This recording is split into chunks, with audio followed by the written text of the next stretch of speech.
I didn't know about the book. I hadn't read the script. I really wanted to meet her, so I kind of used it as a pretext to meet her. And then I met her, and within 10 minutes I was in the film. So it goes to show you the power of Ava, and it was really the grand scale of her vision, which was to put something positive and loving out into the world, and I wanted to be a part of that. The story has a number of aspirational things. Is there one that you feel is especially significant?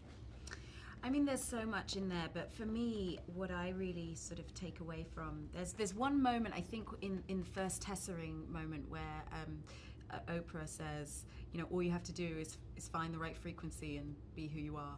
And I was like, that's the key to life. The idea of, you know, being centered in who you are, knowing that you're enough, being authentic to yourself, you know, and then you can really fly and you know, be powerful, and I took a lot of that from it. How do you see the film as being relevant in today's world? I mean, I think if a film about love would be relevant now, or 100 years ago, or 100 years from now, it maybe seems particularly more apropos and necessary now, just because of what's happening that's so violent and awful in our world. But the theme of love is the theme of being a human being, I think, and that's what Ava wanted to put across, is that to be human is to love, to be human is to have family, to be human is to be communal, and if we lose sight of that, then we kind of lose precisely what makes us human. And spreading the light over darkness, I think that's something that is so relevant to today. And this incredibly diverse cast, I think, you know, it's really a celebration of women and a celebration of diversity and the world that we are living in that is reflected in how we all look on screen. Can you talk about the transformative nature of Meg's journey? I would say that what's the beautiful thing for me about her journey is this idea of like reparenting the adult.